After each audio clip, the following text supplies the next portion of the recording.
নমস্কার বন্ধুরা, প্রতিদিনের মতো প্রতিবারের মতো আমি এসে গেছি আবার আপনাদের সামনে। এই ভিডিওটা অনেক দিন পরে আসছে, তার জন্য আমি খুবই দুঃখিত। এবং এই ভিডিও বানানোর পিছনে আজকের যে মূল উদ্দেশ্য, যে এই বড় মানুষদের 5টা অভ্যেস, যে 5টা অভ্যেসের কারণে সমস্ত ছোট ছোট মানুষগুলো ধীরে ধীরে বড় বড় মানুষ হয়েছে, সেই অভ্যেসগুলো আজ আপনাদের সামনে আমি শেয়ার করতে চলেছি। এই 5টা অভ্যেস যদি আপনি জেনে থাকেন, এই 5টা অভ্যেস যদি আপনি রোজ ফলো করতে পারেন, তাহলে আপনিও হতে পারেন একদিন সেই বড় মানুষ। আপনার আমাকে দেখে মনে হচ্ছে আমি তো নিজে বড় মানুষ নই, তাহলে এই 5টা অভ্যেসের কথা কেন আপনাদের বলছি? এই 5টা অভ্যেসের কথা আপনাদের বলছি এই কারণেই যে যাতে আমরা সবাই একসঙ্গে বড় হতে পারি। এই 5টা অভ্যেস যদি আপনি নিয়মিত ফলো করেন, তাহলে আপনি বড় মানুষ হবেনই হবেন। হতে পারে যে আপনি টাকায় খুব বড় হলেন না, কিন্তু বড় মানুষদের সমস্ত হ্যাবিটসগুলো আপনার ভিতর চলে আসবে। তো সরাসরি বেশি দেরি না করে, বেশি ভনিতা না করে এই 5টা অভ্যেসের কথা আমরা আলোচনা করে নিই। প্রথম অভ্যেস, সাইলেন্টলি অবজার্ভ, অর্থাৎ চুপচাপ থেকে লক্ষ্য করুন যে যেই মানুষটা সত্যি কথা বলে, এই মানুষটা হঠাৎ করে কীভাবে মিথ্যে কথা বলছে, বা সত্যিটা ঢাকার জন্য ঠিক কী কী ট্রাই করে যাচ্ছে, কীভাবে লোককে ভুল বোঝাচ্ছে।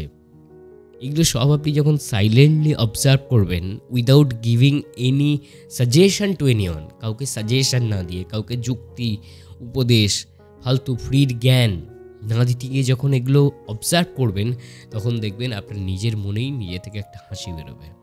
তখন আপনার মুখে একটা হাসি লেগে থাকবে। দেখবেন বড় বড় মানুষরা কখনো বেশি কথা বলে না, অন্যকে জ্ঞান দিতে চায় না। তারা জানে এর যদি বড় হতে হয়, এই সেই জ্ঞানটা কোথাও থেকে নিয়ে নেবে, হয় পড়ে নেবে বা দেখে নেবে বা কারোর থেকে শিখে নেবে। একে হাতে ধরে আমাকে বলতে হবে না, তুই এটা করিস না, তুই এটা কর, তোর জন্য এটা ভালো। এসব সাজেশান কাউকে দিতে যাবেন না, বরং দিতে গেলে হয়তো কিছু বুঝবে না। অ্যান্ড তারপরে হবে কি, আপনাকে নিয়ে তার মনে একটা ধারণা হয়ে যাবে যে এই মানুষটা জ্ঞান দেয়, জ্ঞানদাতা। এমন একটা বিচ্ছিরি ধারণা হয়ে যাবে। তার থেকে ইটস বেটার কি কোনো দিলামই না সাজেশান, মরগে যা তুই, যা ইচ্ছা করগে যা তুই। প্রথম পয়েন্ট আমাদের কিন্তু কভার হয়ে গেল। আমাদের সেকেন্ড পয়েন্ট, 10টা 5টা বিষয় নিয়ে কখনো হ্যাজার্ড থাকবেন না। 10টা 5টা বিষয় মানে একটা কাজ করতে যাচ্ছেন, এই কাজটা ভালো হবে না খারাপ হবে, এই কাজটা করে আমার বেনিফিট কী হবে, এত কিছু ভাবতে যাবেন না। সেই কাজটা যদি আপনাকে করতে হয়, তাহলে সেই কাজটার উপর ফোকাস করুন। সেই কাজটা কিভাবে করা যাবে আরও বেটার, সেটার দিকে ভাবুন। নাকি সেই কাজটা করে আমার ফিউচারে কি বেনিফিট হবে, সেই কাজটা করতে আমার পরে ভালো লাগবে কি লাগবে না, সেই কাজটা আমি পরে পারবো কি পারবো না, এসব ভাবার দরকার নেই। একটা বড় মানুষ যখন কোনো ডিসিশান নেয়, ধরুন একটা ফিল্ম স্টার যখন কোনো ফিল্মে সাইন করছে, সে কি জানে সেই ফিল্মটা আদেও সাকসেসফুল হবে কি না, সেই ফিল্মটা আদেও ফ্লপ করবে কি না? কিন্তু সে যদি ভাবে আমি তো ভালো পারছি না, আমার দ্বারা তো হচ্ছে না, আমার তো এতদিন প্র্যাকটিস নেই, আমি যদি অভিনয় করি ফিল্মটা ফ্লপ হয়ে যাবে, তাহলে সে টোটালি কাজটাই করতে পারবে না। হতেই পারতো যে তার ফিল্মটা হয়তো বড় হয়ে গেল, হতে পারতো তো। এগুলো হবে না। কোনো কাজ করার আগে যদি আপনি ভেবে নেন যে এই কাজটা পারবো কি পারবো না, এই কাজটা আদেও প্রগ্রেস হবে কি হবে না, এই কাজটা আদেও কোনো বেনিফিট আছে কি আছে না, ভাবতে থাকলে ভাবতেই থাকবেন, জীবনে কিচ্ছু হবে না। এর বাইরে না এগোতেই পারবেন না। সবসময় 10টা 5টা ভাববেন, আপনার মাথা যন্ত্রণা বাড়বে, তারপর ওই মাথায় অমৃতাঞ্জন লাগিয়ে বাম লাগিয়ে বসে থাকবেন। দেখবেন জীবনে কোনো উন্নতি হয়নি। যদি উন্নতি করতে চান, তাহলে না ভেবে এগিয়ে যান, কি হবে পরে দেখা যাবে, এখনকার কাজটা তো এখন করুন। আমাদের 3 নম্বর পয়েন্ট হলো, কাউকে নিয়ে কখনো কোনো রকম বাজে থিম মাথায় রাখবেন না। বাজে থিম মানে এই মানুষটা খারাপ, এই মানুষটার এই বদ অভ্যেসগুলো আছে, এই মানুষটার সামনে আসলেই আমার কিরকম একটা মেজাজ খিচিয়ে যায়, এরকম কোনো চিন্তা বা কোনো ধারণা বা কোনো ছবি মাথায় রাখবেন না। সবসময় পজিটিভ জিনিস রাখুন। মানুষটা ভালো, পৃথিবীর সমস্ত মানুষ সমস্ত প্রাণী ভালো, যতক্ষণ তাদের উপর আমরা অত্যাচার টর্চার বা তাদের উপর তাদের প্রকৃতির বিরুদ্ধে না চলে যাচ্ছি, ততক্ষণ সেই মানুষটা সেই প্রাণীটা ভালো আমাদের জন্য। সে কিন্তু ইন্টেনশনালি আমাদের কোনো ক্ষতি করতে চায় না, যদি তার কোনো স্বার্থে আমরা আঘাত না করি। তাই একটা বড় মানুষ দেখবেন একটা গরিব মানুষের সঙ্গে যেভাবে কথা বলে, একটা ধনী ব্যক্তির সঙ্গে সেইভাবে কথা বলে, একটা সমাজের খুব উচ্চপদস্থ ব্যক্তির সঙ্গে যেভাবে কথা বলে, সমাজের নিম্নপদস্থ ব্যক্তির সঙ্গেও সেই কথা বলে। কারণ তাদের মাথায় এটা কাজ করে যে আমি যাদের সঙ্গে কথা বলছি তাদের প্রত্যেককে আমি আমার কাজে লাগাবো। ছোট মানুষ দিয়ে ছোট কাজ করাবো, বড় মানুষ দিয়ে বড় কাজ করাবো। তাই তারা ইন্টেনশনালি এই মানুষটা খারাপ, এই মানুষটার এই বাজে অভ্যেস আছে, এই মানুষটা এইভাবে চলে, এই মানুষটা নেশা করে, এসব কোনো ধারণাই মাথায় রাখে না। কিন্তু আমরা কী ভাবি, এই মানুষটা খারাপ, এই মানুষটার বড় অভ্যেস আছে, এই মানুষটা রোজ মদ খায়, এই মানুষটা বউ পিটোয়, এই মানুষটা রাস্তাঘাটে চিৎকার চেঁচামেচি করে, কত রকম নেগেটিভ ধারণা নিয়ে রাখছি আর সেটা মাথায় লোড করছি। ওই মানুষটা যে হয়তো আমার কোনোদিন কাজেই আসবে না, তাকে নিয়ে আমরা মাথায় লোড করে রাখছি ব্যাড থিম, বাজে চিত্র, যেটার ফলে হচ্ছে কি সেই মানুষটা যখনই সামনে আসছে তখনই সেই মানুষটা নিয়ে একটা খিচখিচিনি তৈরি হচ্ছে, নিজের ভালো মনটা টেনে হিঁচড়ে আমরা খারাপ করে ফেলছি।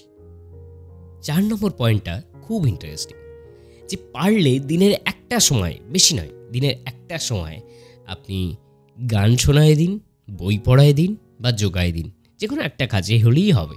দিনের একটা সময় এই কাজটা যেটা করবে সেটা হলো আপনার মাথার যে সারাদিনের হ্যাজার্ড, সারাদিনের কষ্ট, সেটাকে দূর করে দেবে। এই যে সারাদিন মাথার মধ্যে জিলিপির প্যাচের মতো প্যাঁচ খেলে রয়েছে যে এই কাজটা করতে হবে, পরদিনে অফিস যেতে হবে, তারপরে অফিস থেকে বাড়ি এসে আমাকে আবার রাঁধতে হবে, তারপরে আবার বাজারে যেতে হবে, এত কিছু, মাস পড়তে পারবে না, ইএমআইটা কমপ্লিট করতে হবে, সেই টাকা জোগাড় করতে হবে, এত রকম যে হ্যাজার্ড সিচুয়েশান, এটার থেকে আপনাকে বের করতে সাহায্য করে 3টে জিনিস। 1, যোগা বা ব্যায়াম, কোনো ফিজিক্যাল অ্যাক্টিভিটিস। 2, যে আপনার একটু মিউজিক শোনা। অ্যান্ড 3rd, কোনো কিছু পড়া। এর ফলে যে ডার্টিনেস যে আমাদের মাথার ভিতরে আছে, যে আবর্জনাগুলো আছে, সেগুলো তো বেরিয়ে যায়, প্লাস আপনার মনটা ভালো লাগতে শুরু করে। অ্যান্ড অ্যাডিশনাল একটা কথা বলে রাখছি, যে আপনি যদি কোনো ডার্টি এলাকায় থাকেন, নোংরা এলাকায় থাকেন, আপনার বিছনা যদি গোছানো না হয়, আপনার পড়ার টেবিল বা কাজের টেবিলটা যদি গোছানো না হয়, আপনার কাজে মন লাগে না। তো নিজের সারাউন্ডিংসটা বা চারপাশটা যেমন ডার্টি মুক্ত রাখবেন, নোংরা মুক্ত রাখবেন, পরিচ্ছন্ন রাখবেন, নিজের মাথারও খেয়াল রাখবেন। মনে রাখবেন যে মানসিক সমস্যা আমাদের হয়, আমরা সেটার দিকে খেয়াল দিই না। আমরা ভাবি শারীরিক শোকটাই রোগ, কিন্তু মানসিক রোগ, সেটা যে রোগ সেটা আমরা খেয়াল দিই না। সেটাকেও যে ঠিক করতে হয়, সেটার যে কোনো রকম মেডিসিন ছাড়াই ঠিক হয়, নিজেদের কাজে ঠিক হয়, নিজেরা হ্যাপি থাকতে পারি নিজেরা ইন্টেনশনালি, সেটা আমরা খেয়াল করি না। আমরা খেয়াল করি কি আমাদের শরীর খারাপ করছে, পেট খারাপ করছে, গলা ব্যথা করছে, ওষুধ খেয়ে নিচ্ছি, আমরা ভাবি এটাই সমস্যা। বাট মেন্টাল সমস্যাটাও একটা বড় সমস্যা। অ্যান্ড এটার হাত ধরেই আমরা চলে আসছি আমাদের 5 number point, and the last and the very important point, that is keep faith on yourself. নিজের ওপরে বিশ্বাস রাখা। যে নিজের ওপরে আমি বিশ্বাস রাখছি না যে আমার দ্বারা কিছু হবে না, ঠিক আছে, বাট আমি যে কাজটা করছি সেই কাজটা কোনোভাবে বা কোনো একটা ইনভেস্টমেন্ট যদি আমরা ভেবে নিই, যে আমি ধরুন এই ভিডিওটা বানাচ্ছি, এটা একটা ইনভেস্টমেন্ট ইউটিউবে আমার, এই যে আমি এখন পড়তে বসবো, এটা আমার একটা ইনভেস্টমেন্ট কি আমাদের পরের কোনো অ্যাক্টিভিটিসের। এই যে আমি গান শিখছি, একটা ইনভেস্টমেন্ট কি আমার মেন্টাল রিল্যাক্সেশন হচ্ছে, সেখানে একটা ইনভেস্টমেন্ট, প্লাস এই মিউজিকটাকে আমি পরে ভবিষ্যতে আমার কেরিয়ার করতে পারি, একটা ইনভেস্টমেন্ট। আপনি ব্যাংকে টাকা রাখছেন, এটা একটা ইনভেস্টমেন্ট। আপনি গোল্ড কিনছেন, সেটা একটা ইনভেস্টমেন্ট যেটা দিনকে দিন বাড়বে। আপনি শেয়ার মার্কেটে টাকা ঢালছেন, সেটা একটা ইনভেস্টমেন্ট যেটা একটা সময় গিয়ে হয়তো অনেক বাড়বে। কিন্তু এই ইনভেস্টমেন্টগুলো ছাড়া আমরা ভাবি না যে আমাদের প্রতিদিনের সমস্ত কাজগুলোই একটা না একটা ইনভেস্টমেন্ট। আমরা পড়ছি, সেটাও ইনভেস্টমেন্ট, খেলছি, সেটা আমাদের হেলথের প্রতি ইনভেস্টমেন্ট, আমরা গান শুনছি, সেটা আমাদের মেন্টাল হেলথের ইনভেস্টমেন্ট। যদি সমস্ত কাজগুলোকে আমরা day by day all time investment ধরে নিই, তবেই সমস্ত কাজের প্রতি আমাদের বিশ্বাস আসবে, তবেই আমাদের নিজেদের প্রতি ভালো লাগা তৈরি হবে। অ্যান্ড এই কাজটা সবথেকে বড় মানুষেরা সবথেকে আগে করে। তারা সমস্ত কিছুকেই একটা ইনভেস্টমেন্ট ভেবে নেয়। তারা ভেবে নেয় যে তারা যেটা করছে এটা ঠিক করছে, অ্যান্ড তারা যে পদক্ষেপগুলো নিচ্ছে এগুলো একটা ইনভেস্টমেন্ট। যার কারণে তারা একটা ফিল্ম অ্যাক্টারও দেখবে যে একটা সময় পরে একটা বড় বিজনেসম্যানের থেকে বেশি আর্ন করে নিচ্ছে, তাহলে কি তার ইনভেস্টমেন্টটা বিজনেসে ছিল? না, তার ইনভেস্টমেন্টটা লার্নিংয়ে ছিল, শেখায় ছিল। সে শিখতে শিখতে সে বিজনেসেও ইনভেস্ট করেছে, সে তার কেরিয়ারেও ইনভেস্ট করেছে, যার কারণে সে এতটা টাকা, এতটা সম্মান অর্জন করতে পেরেছে। তাই ইনভেস্টমেন্টটা খুব ইম্পর্টেন্ট। চুপচাপ থেকে ইনভেস্ট করুন। সবসময় টাকা নয়, সবসময় জমি নয়, সবসময় বাড়ি নয়, সবসময় গাড়ি নয়, সবসময় মানে গোল্ড, ডায়মন্ড এসব নয়। শেখাটাও একটা ইনভেস্টমেন্ট। একটা মানুষ জীবনে কোনো পজিশনে পৌঁছাতে পারে না, কারণ সে শেখার যে ইনভেস্টমেন্ট সেটাই সময় দেয় না। আপনি যদি শেখার ইনভেস্টমেন্টে সময় দেন, তাহলে দেখবেন আপনার যে লাইফের প্রগ্রেসটা এটাও ধীরে ধীরে হবে। তো এবার একটা শেষ কথা বলে যাই, যে এই পর্যন্ত যদি আপনারা ভিডিওটা শোনেন, অনেক অনেক অনেক থ্যাংক ইউ।